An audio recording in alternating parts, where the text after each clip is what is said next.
Yo, what is up, everyone? Welcome to the Fantasy Basketball PH podcast, and we are back to our weekly none on weekend grind for our weekly head 3 head, where I am joined by our wonderful NBA fantasy analyst, NBA fantasy Bible, and NBA day to day fantasy. So, what is up, D-Mac and Arik? Papi and Arik, how are you? I'm great, thank you. I had a great week this week. Won 7 of my 9 head-to-head leagues. So nice. Last Nice. week, I mean. Nice, nice. And the bro chow chows are back. I guess before we start our usual episode, let's have a quick, share of stories about Eric already mentioned his very good what I call this performance last week. For me, I kind of like shared this to Dimak earlier. So I had possibly the worst week for one of my leagues wherein I had 8 injured or out players almost for the whole week. So imagine that. I was asking Dimak, hey, how much was how many was the most injured players he had ever? Because this was my worst ever. Like, it's 8 injured players are out. I mean, it was pain in the ass. So I know to anyone that is listening or watching our show, I know you are experiencing such. It seems like anyone I touch gets injured. So it was really weird and tough. How about you, Dimac? Pretty, I struggled a fair bit last week. Only won 1 of 4, but yeah, a few injuries, some quieter performances, and schedule-wise as well, a little bit tough. But that's right. This week's another week, and as we keep saying, the season is not a sprint; it's a marathon. So plenty of time to come back. Yeah, Yeah, it doesn't really matter what happens here. You need to bring your team to the playoff in good form.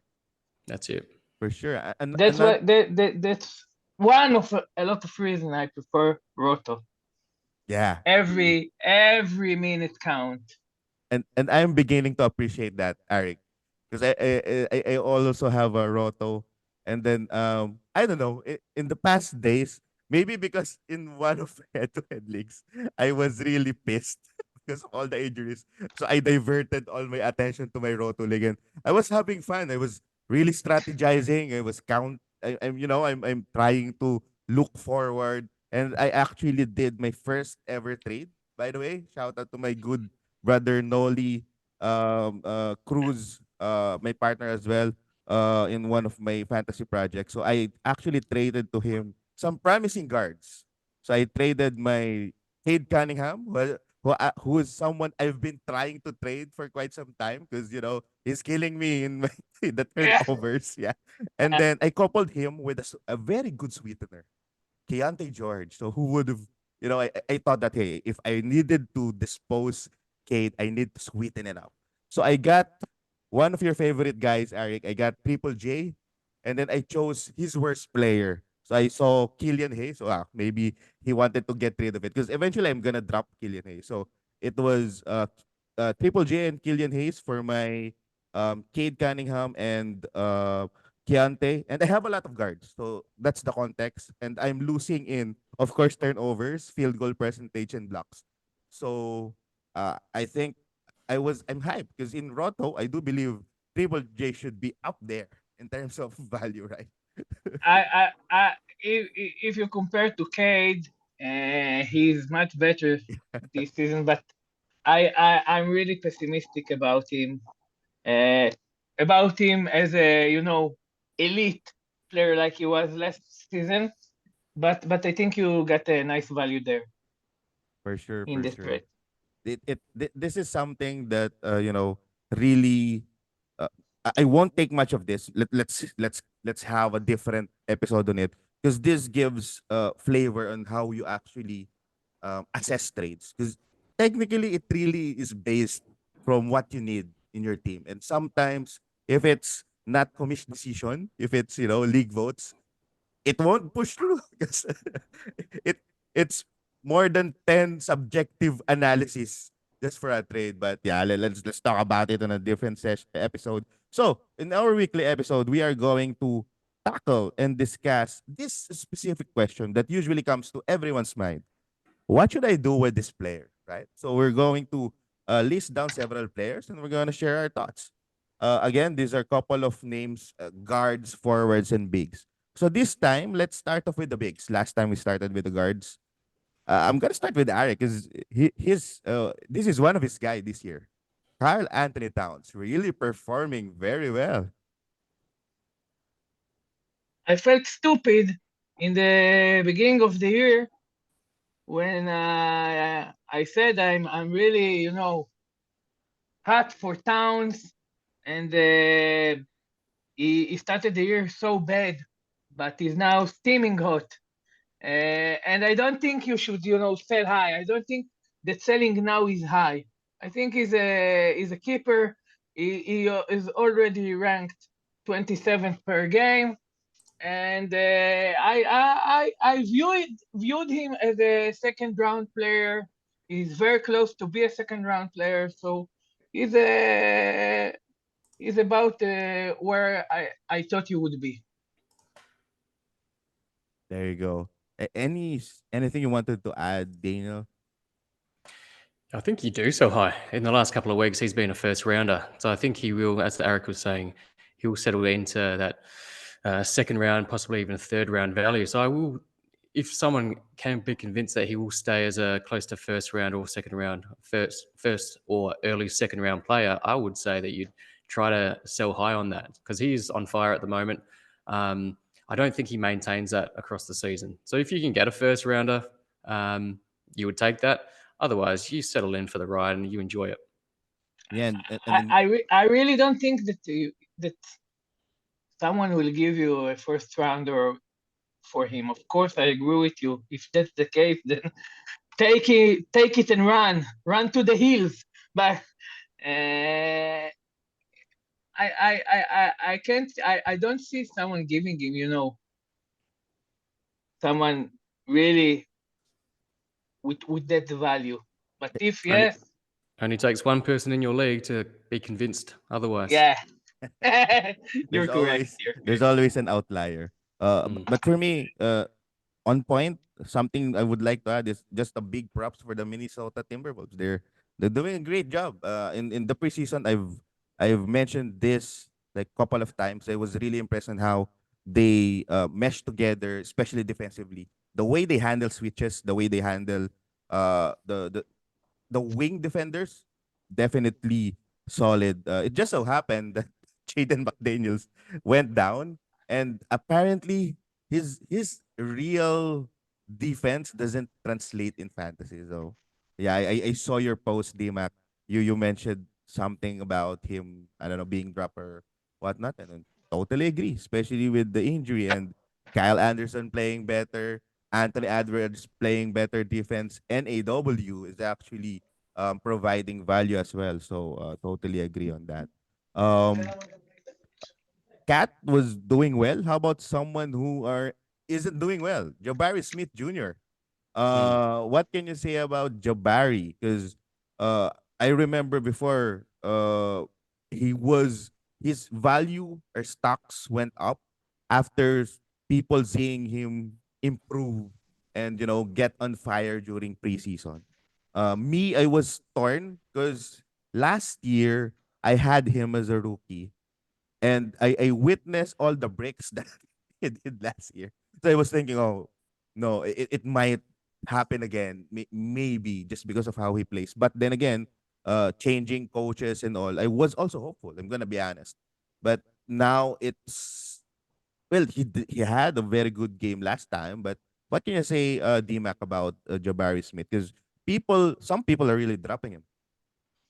Yeah, definitely don't drop him. I think he's still got that upside. So yeah, he's people think that he's struggling, and he's actually ranked 122nd on Basketball Monsters. So you absolutely hold him, and as soon as he catches fire, then you could look to offload. But I think he's still got a lot of room for improvement. It just so happens that Alperen Sengun is having an amazing season. So that's probably taken away a little bit of usage from Jabari Smith. Plus, as we've mentioned before, there's a lot of mouths to feed on that Houston Rockets team. So he'll get his chance. And hopefully some of that hype from the preseason does carry over into some form later on in the season. But yeah, no need to panic. Definitely do not drop him in standard leagues. And a note that I could add there is, um, he had a better game last time because Tari Eason was out. So, something to really check. Because when Tari Eason was healthy and played, it's not, I'm not saying he's the reason why they had that streak, right? But they really played better. And he's getting consistent minutes. And I was thinking, I'm pretty sure Tari Eason could really get those consistent minutes. Possibly the ones that kind of like taking opportunities to both of them, or like Jashawn Tate, because sometimes he gets around 20 minutes ish, right? So I don't know, but yeah, I someone actually offered Jabari Smith to me in one of my league. I think he offered two bigs, Isaiah Stewart and Jabari Smith, for he was telling me for Mike Conley, for my Mike Conley and anyone. I actually countered it initially because it's just Mike Conley. I think it's too much. So I still gave him Mike Conley, but I added someone. I can afford to lose Mike Conley because I don't see any upside on Mike Conley unless you need assist, right? So I think it's value. So I accepted the trade. Um, another big. This one I'm excited for Arik here.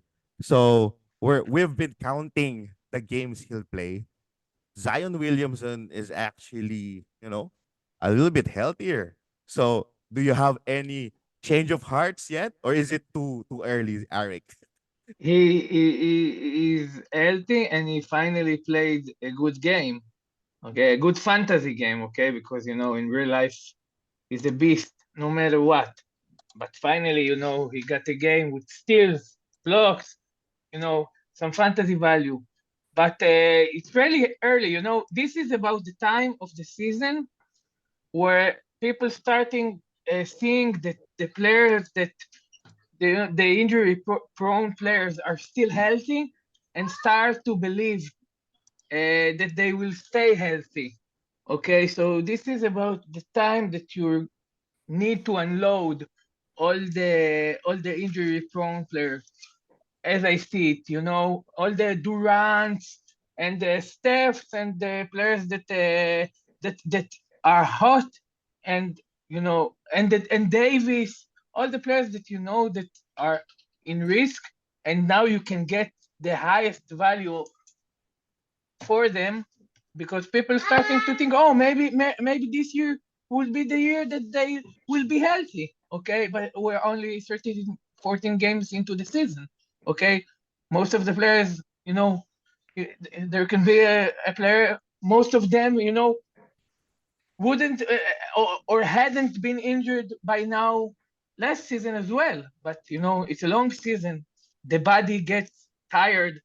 There's fatigue, and most of those players are going to get injured soon. So the really high per game players are very good for a sell high now. Zion, I think his market, is limited because there are people like me that remember how injury prone he is and know that, certain games are nothing. But if someone can sell him high, I don't know what's high is for him because it depends. I saw leagues that auction leagues that people bought him for $17. If you can get this value, it's great.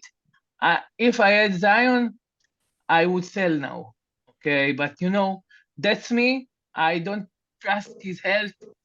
I have zero trust in his health. Okay, so maybe you both believe his conditioning now. So maybe you think differently. Let's ask D-Mac what he thinks.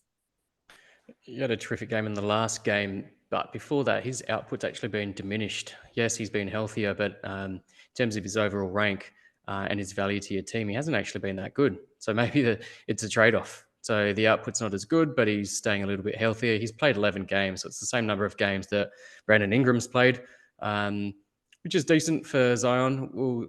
We'll soon see. I don't think you can sell high on him just based on what he's done so far. You could sell high based on his last game, but across the Yeah, season, he's actually been relatively disappointing. Yeah, not relatively. It's been very disappointing. I was actually joking in one of my live Q&As. He's like a bonafide Obi Toppin. I don't know if you can see how I see it, but it seems like that because I love seeing them dunk, and that's it. But his dunking isn't even He, as good and he, as explosive as it used to be as well. So it's yeah, I'd probably rather watch Obi Toppin in a dunk contest these days. Yeah, burgers. It's the burgers. he's still ranked outside of the top 200 per game. But when you buy Zion, you usually buy it, in a free throw percentage punt, and there he is, of course, ranked much higher because he's shooting 58% from the free throw on 7 attempts.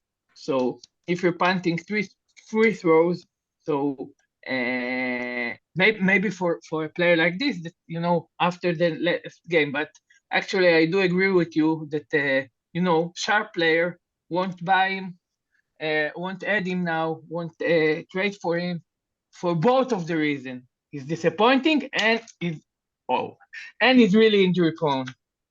Yeah, but for me, I want him to be healthy just for this reason. I think he helps the value of Herb Jones and Jonas Valanciunas. And I have some Oh, stocks, right? Herb! Oh my God, Herb! I have got in so many leagues. Yeah, because Herb is now focused on really defending well. Like the, anytime he doesn't steal, he gives us blocks. So I was super happy. So Zion, if we, I don't have any Zion, so you can be healthy. I think it helps those players. Let's talk about someone who is really hot right. Santi Aldama. Let's start off with D-Mac. What can you say about Santi Aldama? Is this something that can actually stick? Because he was promoted as a starter and he actually played very well. We've already known this before. He's more dynamic than Xavier Dillman. I was actually joking in one of my posts. Triple J is actually a bootleg Santi Aldama because he's outplaying Triple J. So any thoughts, Dima? Yeah, he's looked hot in the last 3 games. Having said that, just keep in mind that there's been a few injuries at Memphis. Also, Bismack Biombo's playing at the 5, so it's actually interesting to watch Santi playing at the 3. Having said that, I don't think it's sustainable. You just look at his lateral movement; he does get he's not fast on his feet, so I think that's not sustainable. But whilst there are some injuries at Memphis, Jar's still sidelined, Luke Kennard's still out. I think there Smart. is a lot of value in Santi. Yeah, exactly. There's a lot of value with him for the time being. But again, if you have him, you would be looking to sell high because I think there's a bit of hype. Most added player over the last couple of days as well. So yeah, run while hot, possibly sell high because I don't think he'll have that value moving forward. Yeah. And in though I have a different take if you're in deep leagues, like 20-ish. If you can sell high, of course, but if you can't, I think you should stick with him. Because when I look at the Memphis Grizzlies lineup, I think he should carve some role there.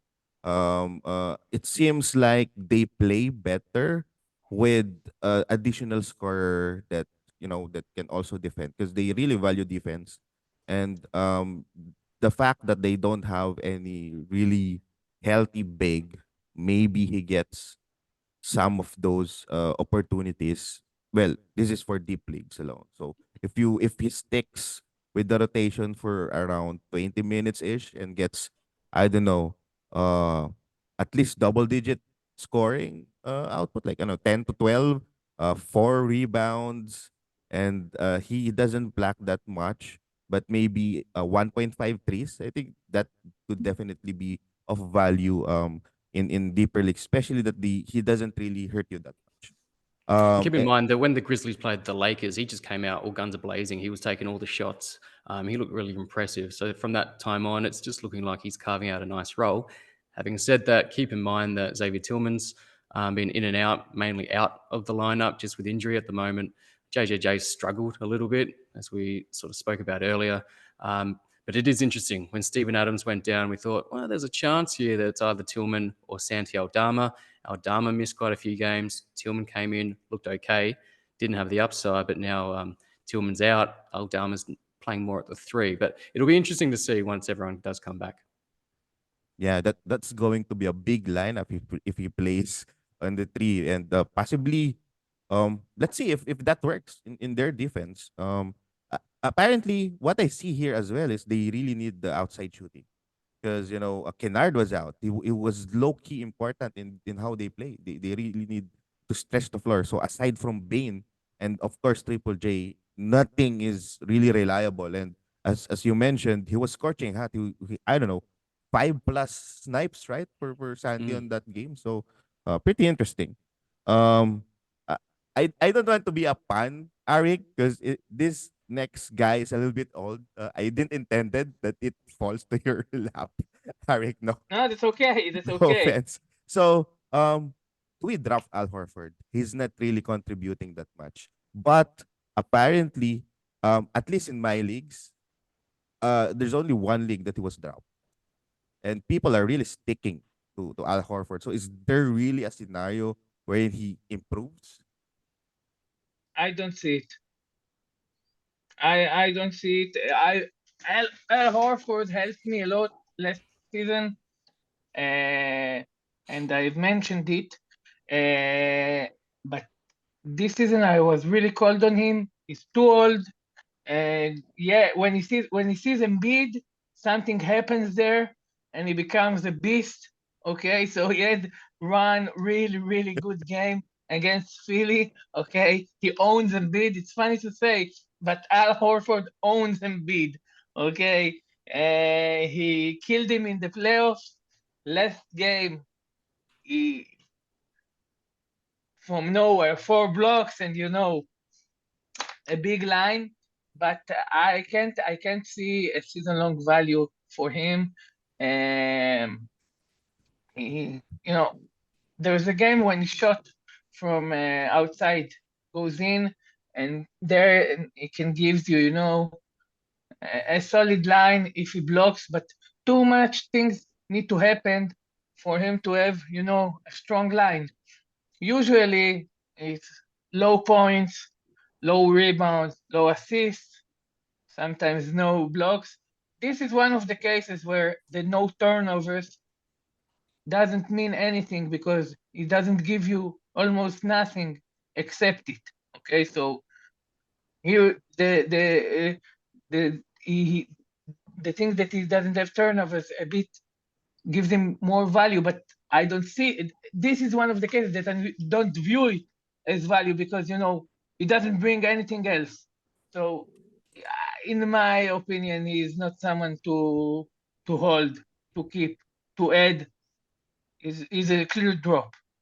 So let me ask you to rank these three bigs. So I have Al Horford, Naz Reid, and Kelly Olynyk. So how would you rank them? Well, Kelly Olynyk plays really bad now. Okay, but from those three, out of those three, I prefer Olynyk first, Nas Reed second, and all for third. I actually all of them. Maybe Olenek can have a nice stretch, but I don't like none of them.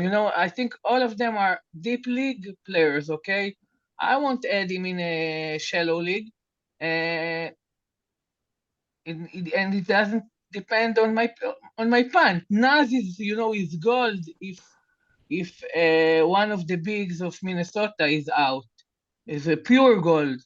But as long as the team in full form, is not going to play enough minutes. He can produce in you know in a game.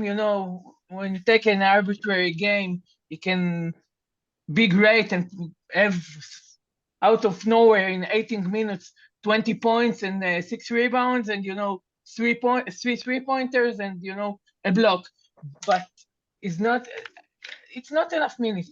to be a fantasy asset. The same I can say about Olinik. Olinik, without their starting center, and he still plays 20 minutes a game. Okay, the same I can say about Horford. That other than that is, the age does his thing. If your first name isn't LeBron, okay, so that is a machine. So I really don't like any of those options. So I might be wrong with my with my order of players because all of them can. It's hit or miss, probably miss. But I would say Olinik, Naz Reid, Horford. There you go. Because the reason why I coupled all these bigs, these are actually important in div leagues. Teams drafted those three bigs as possibly their third big because it's especially in 20 teams, a third or fourth. So they, for some reason, these are the GMs who are really praying that these handcuff players gets opportunity at the cost of some injuries. But it happens. That's fantasy for you. Let's now talk about forwards, and I will deliberately ask D-Mac here because we've been talking about this guy a couple of times, right? Miles Bridges, Prison Miles is back. Uh, End of the season value. What can you say about Miles Bridges? Do we trade him? Do we stick with him? Enjoy it. For those that listen to us and picked him up, enjoy it. I think he's going to be a top 50 player this season. He's looking like he's already starting. So last game for the Hornets, he started over PJ Washington.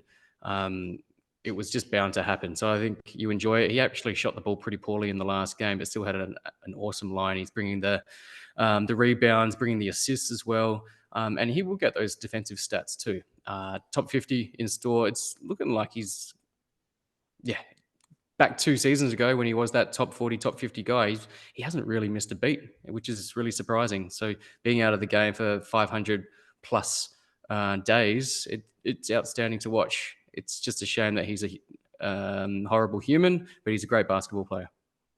Yeah, and it's hard for me to really start off a segment in one of my episodes where I say, "Oh, the Charlotte Hornets got their 1-2 punch back without Listen, being it's like panned." he's never left. It's crazy. Yeah, That pun's a bit, yeah. Maybe not I that might pun. get canceled if I keep saying that. Oh, the You one could, two you punch of could. Charlotte is back. No, Yeah. I'm just But joking. If that anyone's Yeah, but to your point, that synergy with Lamelo Ball and Lamelo, it's probably no coincidence, but Lamelo's looked awesome in the last week as well. So, yeah, they do look really good as a team, as holistically, they do look better as well. So they actually got that game against the Celtics, which was quite surprising, but yeah. yeah, it was pretty impressive. It's crazy how quickly he actually didn't miss a beat. 500,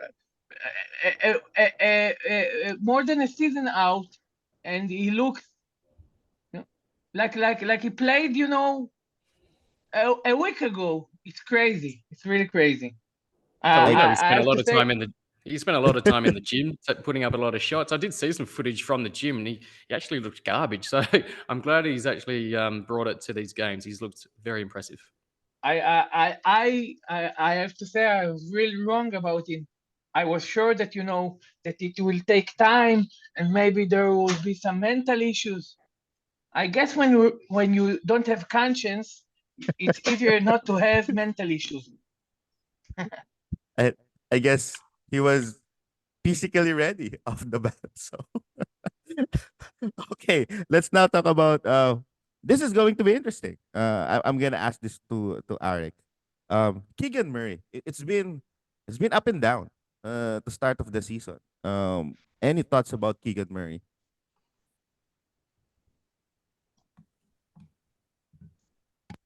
I'm starting. Yes. I'm talking now. I'm talking now. Yeah, sure. Keegan Murray. Sorry. Sorry. I No, was no, no confused. problem. Because it has been a seesaw between him and Herter, right?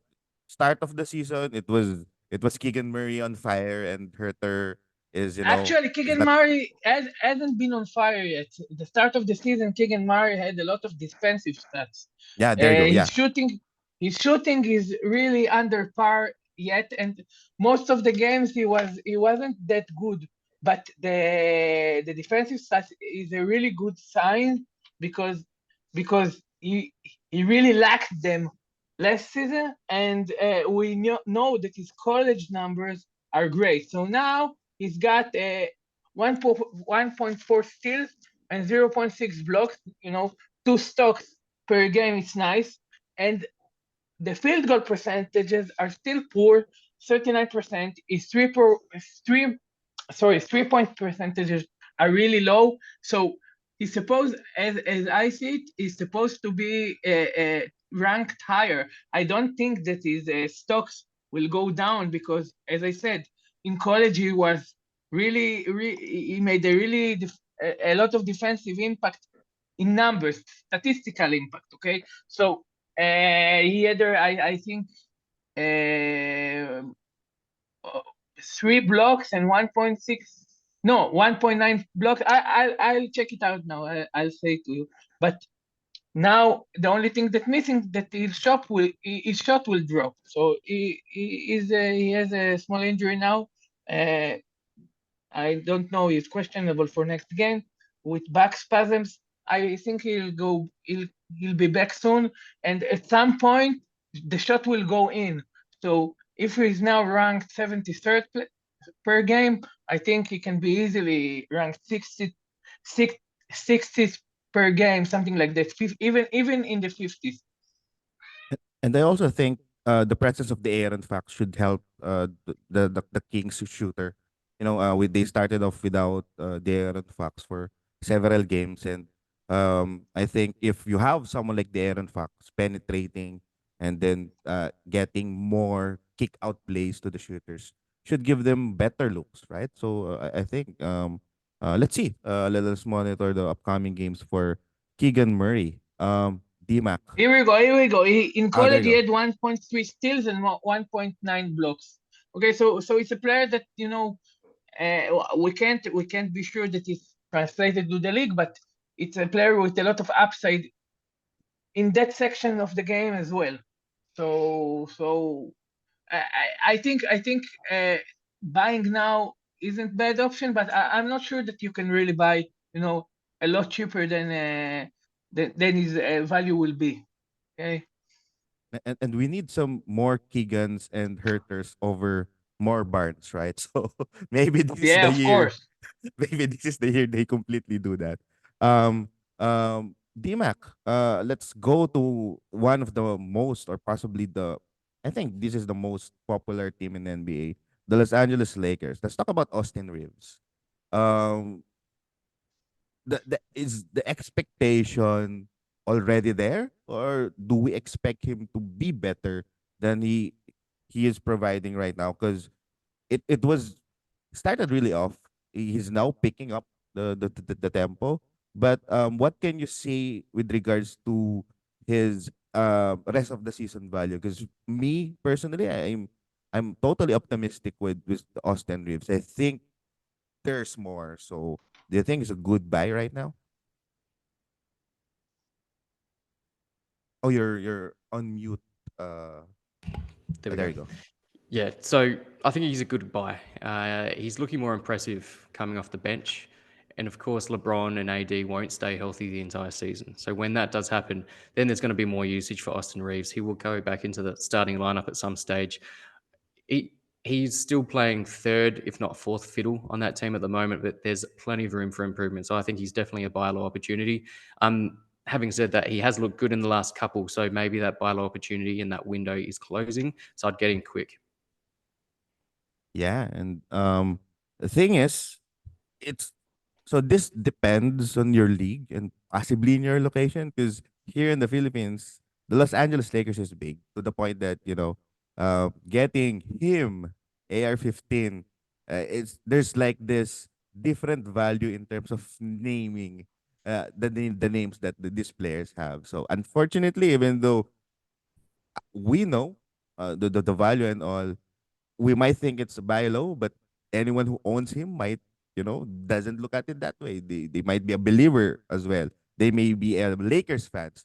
But if that's not the case in your leagues, this is one of the psychological approach that I usually suggest.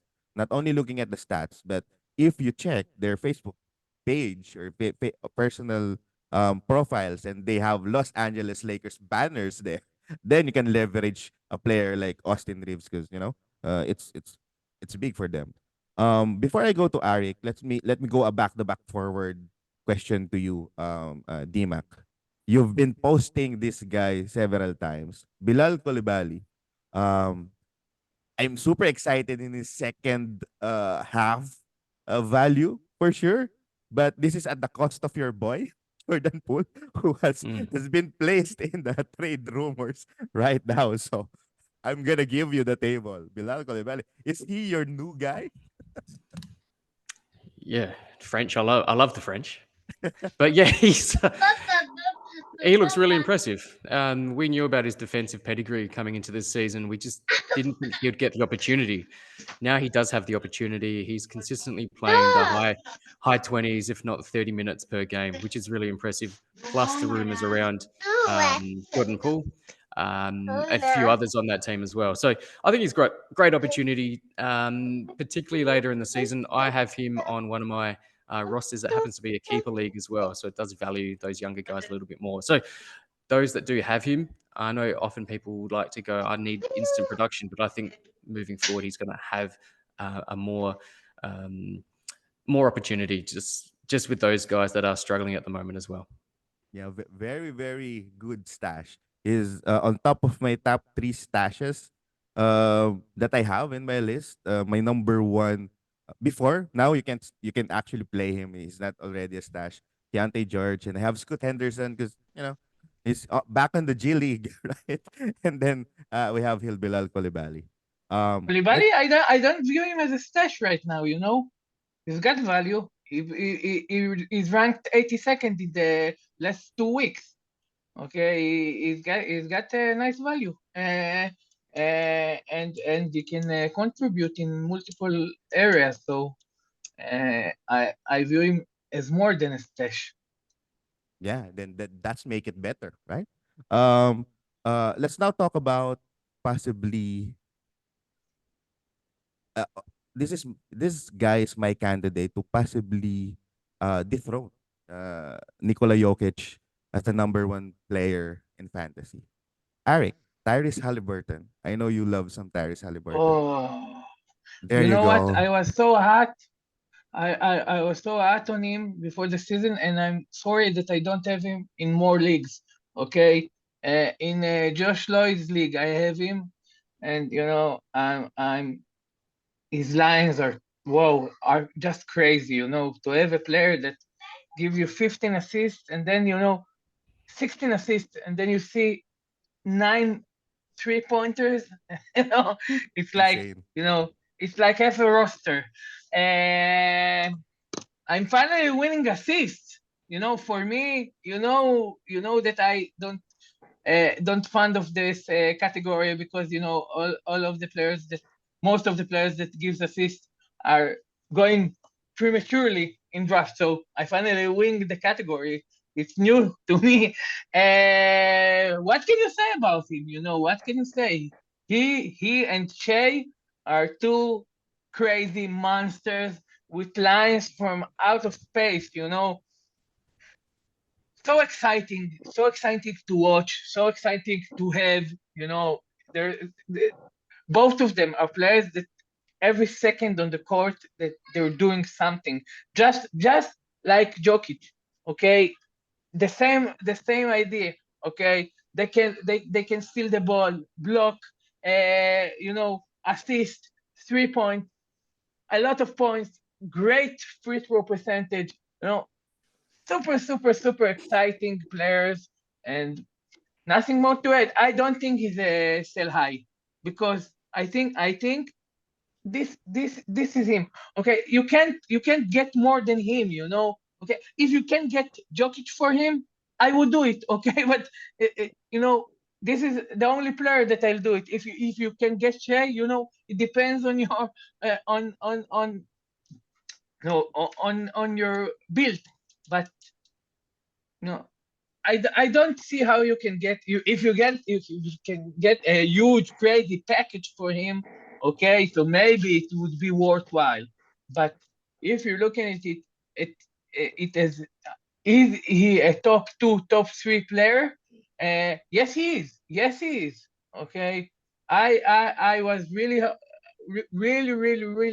hot on him before the season. I viewed him as the second player. Okay, he was after Jokic in my book, and I'm sure happy that I said it because he's even better than I thought he would be. How many years before Tyrese Halliburton takes over Nikola Jokic as number one fantasy guy? Or do you I, think I'm not. is there anyone else?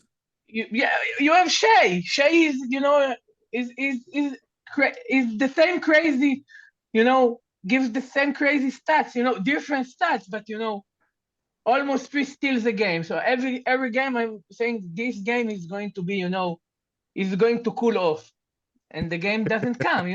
Even in a game that is field goals are bad, he gives you 9 from 9 from the line. Something. And three steals block, and 30 points. They're both, and I have both of them in the same league, by the way. Auction league. Okay, I got both of them, so I'm pretty happy in this league. To open the morning in Israel, we're opening the morning with the box scores. Nice, nice. D-Mac, I have a question for you. Dynasty format. Would you trade Jokic for Halliburton? Hmm. I still think Jokic is the most dominant player, but you give it 2-3 years. I think Halliburton, maybe even a little bit longer than that. I think Halliburton, and then you've got Wembanyama as well. So I think those guys, Jokic, Halliburton, SGA, Wembanyama, I think they're the top four in terms of dynasty. So they give you different stats set, but Halliburton's up there. He's up there. It looks so impressive. Having said that, he's also got room to improve. His usage rate is only 25%. So yes, he's getting the assists. That doesn't give you the usage, but he's taking more shots. And we saw it today, 9 3-pointers. When you drafted him, you almost expected to be punting points when you compare him to the other elite first rounders. But he's actually playing really well and shooting Yeah. a lot. He's getting those points as well. So there's really no great deficiencies. He's a little bit weak in terms of rebounds and points, but he's just a great all-round player. What can I say? And I'm Yeah. happy that I've got him in my keeper league. Very, very happy. I actually Wow. got I actually got Wembanyama, him, and Joel Embiid in my keeper league. I did several trades and I was super happy. I actually tanked for Wembanyama and then traded for Embiid. So Mm. looking good in that keeper league. But yeah, so technically you would accept you would trade Jokic for Halliburton for Dynasty. This season, I probably wouldn't, But because it's I would want to. Dynasty. I mean it's more It's of like, dynasty, but I also want to win this year, right? And you'd still oh, be able to okay. win with Halliburton, but I think you have a greater shot at winning with Jokic this year. If things are not looking great for you, come close to the end of the season, you make that trade straight away.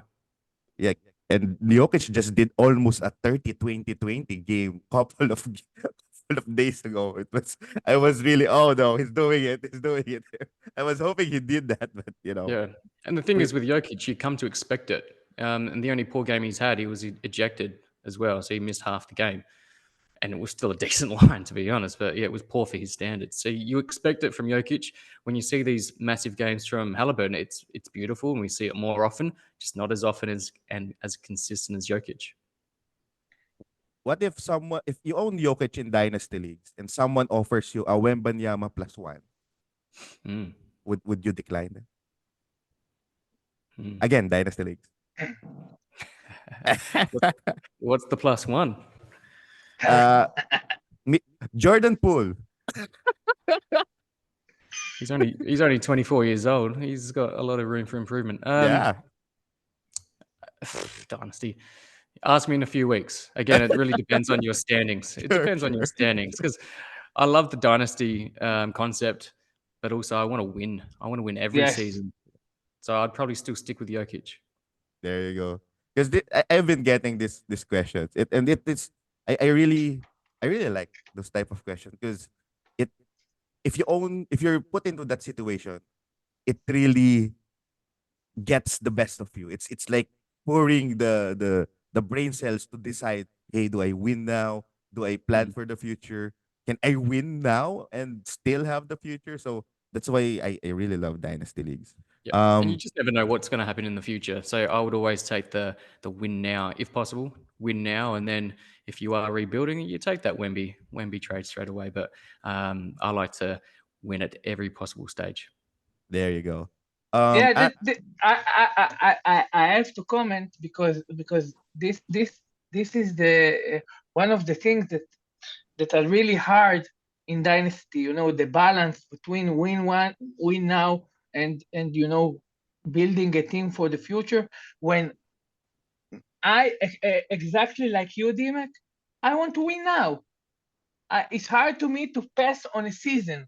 It's hard for me. Okay, so if you're giving me Halliburton, I'll probably take it because there's a difference of few years between them. So I'm gaining a top two, top three player for 5 more years. But if you're giving me Wembanyama, it's really difficult because I know I'm throwing this year. Okay, so exactly like D-Mac said, it really depends. If you're a contender, if I'm contender, even though I think this it's a decent trade, if I'm looking for the next 5, 6, 7, 8 years, I won't take it because I want to win. there you And I go. will say in my league, in my keeper league, I've got Wemby and I've got Halliburton. I threw out a trade for Jokic with my Wemby. And the manager politely declined and said he's in win now. So normally he probably would have, but he's 2 years reigning champion. So he's utilizing Jokic and he just wants to keep winning. And I Yeah, understand. possibly a grand slam, 3 in a row. Mm. Um, uh, Eric, this By the way, a small comment on Jokic. Sorry, we are so used to crazy lines from Jokic that they can give you, 30, 20, 10, and give you three from five from the free throw line, and you'd be upset. You're yeah, gonna say, what about the line, man? Every other player in the world, you see this line and you get the shivers. But him, you're already so used to him giving those lines. You're watching about what's missing. Oh, no threes. you know, such a crazy player. the bar is super high. For you, at least for our generation right now, Jokic is I don't know, pretty much No, amazing. no, 80% from the field. Oh, only 50% from the field. No, every time he shoots under, 60% from the field, I'm like, that's bad. That's Yeah, bad. I expected more. no steals, no no double figure dimes sometimes. Arik, let me ask you a couple of injured players. Um, Bradley Beal and Markel Fultz. So before you answer, at least for Markel Fultz, I was asked, I guess a week ago, we're in, hey Roy, do you trade Markel Fultz or drop him and whatnot? I told him that I would drop Markel Fultz for someone like Keontae George, especially if the reason you got Markel Fultz is for dimes, of course for steals, but I don't know. I think me and D-Mac actually had a conversation about it because I thought of like at this point I would rather have someone that has still has an upside in the second half of the season, plus has with the healthier pair of legs. But yeah, I would love to get your take on these two injured guys who's been, especially Michael Fultz. He was people are well, some people aren't, but there are really good amount of people that were excited for Michael Fultz. They've been really drafting Michael Fultz really hard. So your thoughts, Bradley Beal and Michael Fultz. Bradley Beal, wow, is as frustrating as they come. Is him and Middleton. In Israel, I have my podcast as well, and there's a segment we call the dog pound. Okay, and there I'm cursing all the players that I have on my teams that are really, really, disappointing and like made me feel bad during the week, and we came out with a T-shirt of three players of last season: Towns, Middleton, and Bradley Beal. So Towns is out of the dog pound this season, but the shirt uh, last week until last week I left with the people in Israel, okay, other players that it's still relevant even for this season. Bradley Beal, it's so frustrating to have him. I I don't have words to say. I don't know what's going to be with this player. He played 2 games. Now he's injured again. It looks a bit like Middleton last season. Middleton looks a bit like Middleton last season. You know, uh, you ask me if I buy low, I probably will. But if it's really low, I'm not sure what I'm going to pay for him because he wasn't that good last season on a per game basis. I thought he would be better this season, but you have to play. Fourth, is he a drop? It depends. If you have a IL spot in your league, so no. If you don't have, it's hard, but you need to you need to remind yourself that in vacuum you're waiting for a top 70 player, I think max. Okay, it's not like you're stashing a top 40 player, and waiting for him to come back. So if you're losing consistently because of the lack of games, I think sadly you need to get rid of him. But it's a difficult spot. I really don't like to draw players that I know that they'll have value. But it's interesting because Jalen Suggs plays really well this season. So I'm not even sure that when he comes back, of course he'll be the starting point guard. I don't have any thoughts about it. But the combination with Suggs and will he be back to be as good as he was in the second half of last season? No, it's difficult. Sometimes I found myself waiting for players, 1 month, 2 months, and they came back and they were really bad. So it's a difficult spot. If you're still winning, wait with him. If you're losing, painfully drop him. You're losing, but you're not losing that much. The games you gain might be more valuable. Yeah, totally agree. Solid analysis there by Arik. And possibly the last question I have, this goes to D-Mac. I won't leave you without an injured player question. Last guard, Ben Simmons. So for Fultz and Bill, I haven't seen anyone who dropped him. I have a very shallow league wherein Markel Fultz was draft dropped rather. So I actually picked him up. But Ben Simmons, I already saw 3 leagues who wherein he was dropped. Do you agree on that, DMAC, or you have something else in mind? He did look really impressive, but just with these back issues, it looks like it's going to be lingering. It's disappointing for him because he did look sharp, he did look solid, and he was close to back to all-star level Ben, which is great to see even from as an Australian. Good to see that, but I don't think he's going to be that top 50 player that he was in previous seasons. So with those lingering issues, they're going to look after him. They're not going to play him huge minutes when he does finally return. And at this stage, we're not exactly sure when he is going to come back. So if I find that you will get greater value from other hot free agents on the wire or even from a streaming perspective in head-to-head. So I wouldn't mind dropping him,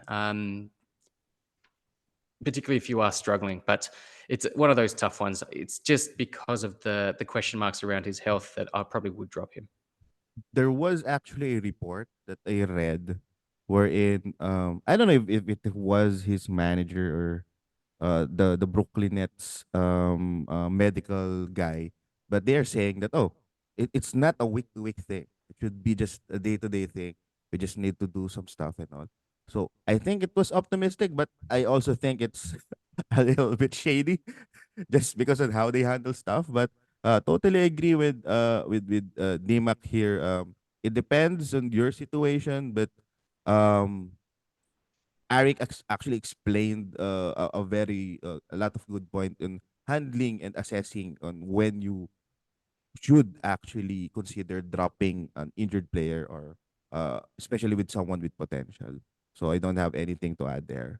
So we've talked about several names already. I guess we're on the point wherein we share a player on top of our head to really close out our episode. I'm gonna start it off with two shooters. So especially because I love pulling players from deep league formats. So I'm gonna talk about Sam Hauser and Isaiah Joe. Um, I think they should be rostered more, especially in deep leagues. They are actually shooting better than other known shooters like the Gary Trents and other even OG Anunoby. You know, they're actually shooting better. Of course, they're specialists, but if you're getting, I don't know, 3 to 4 snipes per game in series, you know, in back-to-back games, that's going to be you winning a certain category. So I think you have to look at them, especially Isaiah Joe, because compared to Sam Hauser, who actually shart, sharted his bed as a starter, I think he's better off, better playing off the bench. But Isaiah Joe, on the other hand, gives us still a game in several games already. So to be honest, you're getting more than the 3 point specialist. So in deeper leagues, I think they are must own, especially that it's already getting them both. It gives you one win in one category already. So especially in head to head. For shallower formats, of course, they're streamers, but you know who to go. You'll see a lot of Joes drop because this week OKC only have 2 games. So be strategic about it on when you pick them up. The, yes, OKC plays tomorrow, but as well as other teams, like your roster should be full, right? So be strategic on when to pick them up. Plan it out, and you know the profile of your league mates. So but still, I think you should consider picking either or both of the two. Um, D-Mac, who's is your the player on top of your head right now? Yeah, we mentioned him earlier, but Chris Middleton. So a lot of people are frustrated with him, but in the last couple of games, he's actually looked really impressive. He's not playing huge minutes at the moment, but per minute, he's looked really good, almost the Middleton of old. So I wouldn't get overly excited just because they are still trying to look after him. They're making sure that their guys are going to be healthy for playoffs. But I just see a glimmer of the past Chris Middleton. And yes, they're fully loaded. They've got Dame, they've got Giannis, and they're looking after Middleton. But he is looking a lot better. And I think there's light at the end of the tunnel for those that did happen to draft Middleton. There you go. You have to get a T-shirt from Arik. He, That he, T-shirt. he finally played 23 minutes a game. I was waiting for it because he played 22, then 22, then came back to 19 and started climbing again. So he finally broke the 23 minute barrier. So but as all of these episodes, again, agree with Dimek. He really looks better, and finally, we're seeing more minutes. It's really, really important, And I think he plays a crucial role in their team, especially with the addition of Dame. I really love those additional dimes that he's providing. Is doing that additional playmaker that for me, they actually need in their team. Arik, who's that the player on top of your head?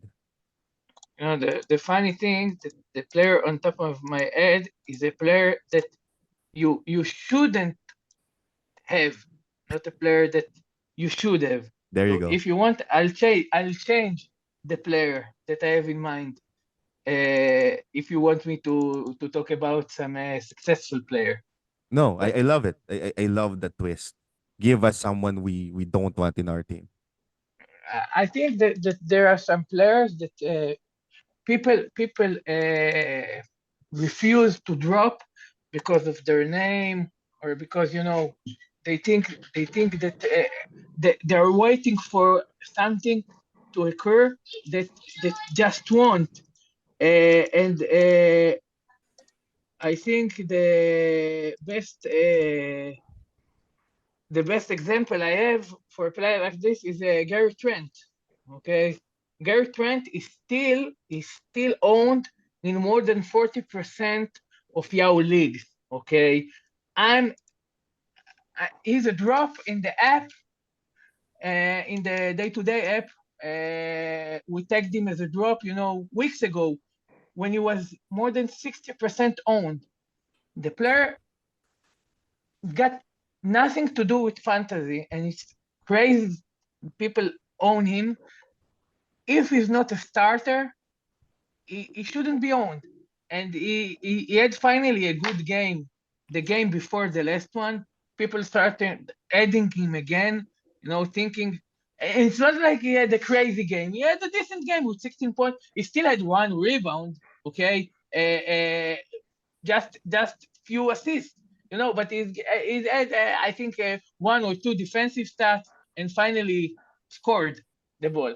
And people add him, and last game he played only 20 minutes because it was a blowout, and he's a bench player, and he scored only 3 points with one assist and 1 from 6 from the charity stripe. Now we're talking about a player that is ranked 220 what 21st 221st per game this season.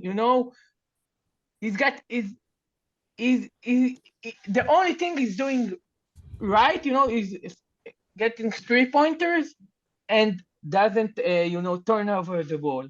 Okay, he's really bad from the field, really bad from the line, doesn't steal the ball. Nurse isn't there, so the defensive system is different, and the pressure that they had isn't now. So he doesn't score the ball, he doesn't rebound, he doesn't assist.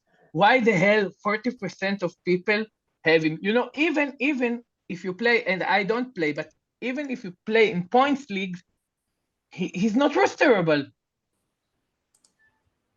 Yeah, 100% agree on that. I had, I think, a couple of Gary Trent drafted in my leagues. I already dropped them like a week ago. Though I streamed him a couple of days, but I shifted to another player already because it I, was I you it know, was I'm frustrating. so afraid of streaming him because he's a player that can, in a game, kill your percentages from the field and from, and it's two categories that you he can have a game like last game. He killed you. What the 3 points and one assist he had are nothing in comparison to the damage he did to your field goals percentage. Yeah, and it's very underwhelming category, to be honest. Aside from snipes, is the steals, because I think we've been talking about it, especially Josh lied that it was weird that he's getting a lot of steals last season, and then I guess half a season ago, right? So we didn't expect that to stick. It stuck under Nick Nurse, under a new coach. It's nothing. It's Him it's in only because general, it's Listen, it's only because of the defensive system of Nurse. Okay, if we're talking per 36 minutes, okay, he was in 2021st season. He had 1.1. Then he had 2 seasons of 1.8 steals per 36 minutes, and now he's back to his usual numbers, 1.2 steals per 36 minutes.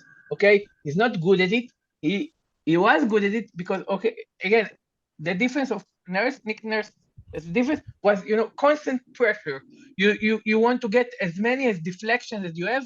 That's what he believed in Toronto. With trying to play, positionless basketball and everything. So there he gained value because of it. But now even this is gone. Yeah, and then to cap it off, something that I would suggest, or maybe there's an angle that could push someone who owns him right now to really drop him, is it's going to be a win-win for you if you drop Gary Trent, because like what Arik said, or like what Arik mentioned, 40% of the whole fantasy community kind of like believes in him. So it means they will pick him up. And then the moment they pick him up, then it's a win-win for you. You get a new set of good players.